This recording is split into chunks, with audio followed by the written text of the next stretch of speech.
Good evening. Philip Arnold, Twin Falls, Idaho. Crooked face due to cancer. Successful surgery. Okay, that's for you, no viewers. I was sitting here thinking about joy.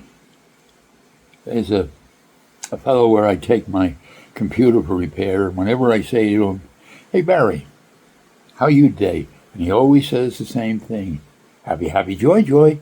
Well, that's kind of silly. But joy, that can be pretty hard to come by in this day and age. Think about it. The news is depressing. There's violence everywhere.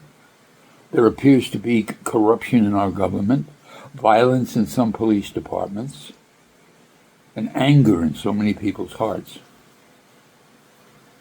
Well, I look around at the world and I don't really blame them, but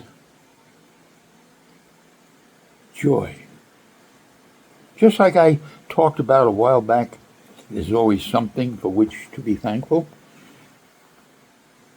Sometimes it's hard to find joy, but boy, do we need it. I need it. I've often said that being an emotional slob, which is what I consider myself, helps me be a writer because of the emotional thoughts and so forth. That's all well and good. Can't have up without down, can't have cold without hot. So I suppose you can't have joy without a tear, a pressure, something. But we should work at that.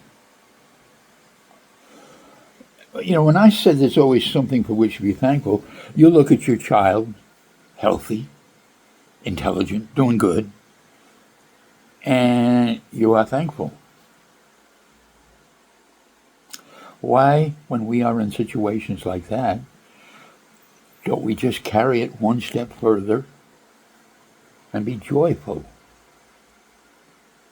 Sounds silly, doesn't it? In this crass, commercial, pressure-filled world, joyful. I was listening to a philosopher give a lecture a while back, and he talked about, that damn surgery, I dribble sometimes. God bless that surgery, it saved my life.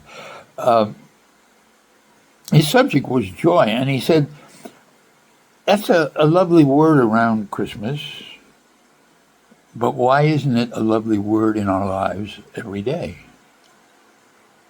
The littlest thing can make you feel good. You may like it, and you may be thankful, but do you feel the joy that it's waiting to give you? I know I don't often enough. Little kids. I don't know much about little kids. Unfortunately, I never had the privilege of raising little kids. But I watch Hallmark movies, part of that emotional slob business. I love them.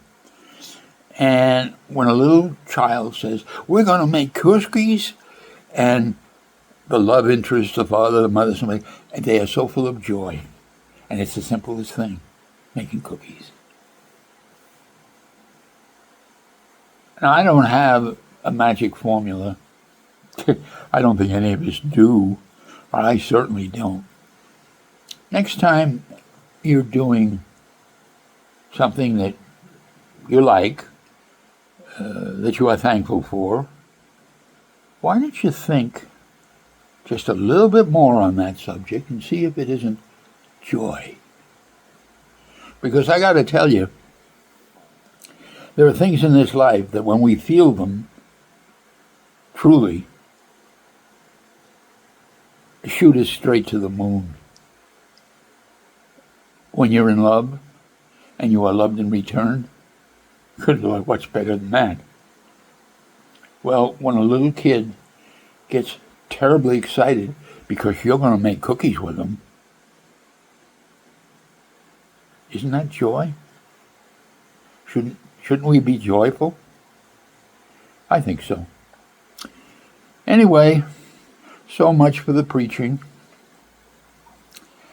I suggest we all, myself included, take a moment and look at things that are good, and see if we're not feeling joy. Thank you for tuning in. I hope you have a very good week, and I hope you see some joy in your life. God bless.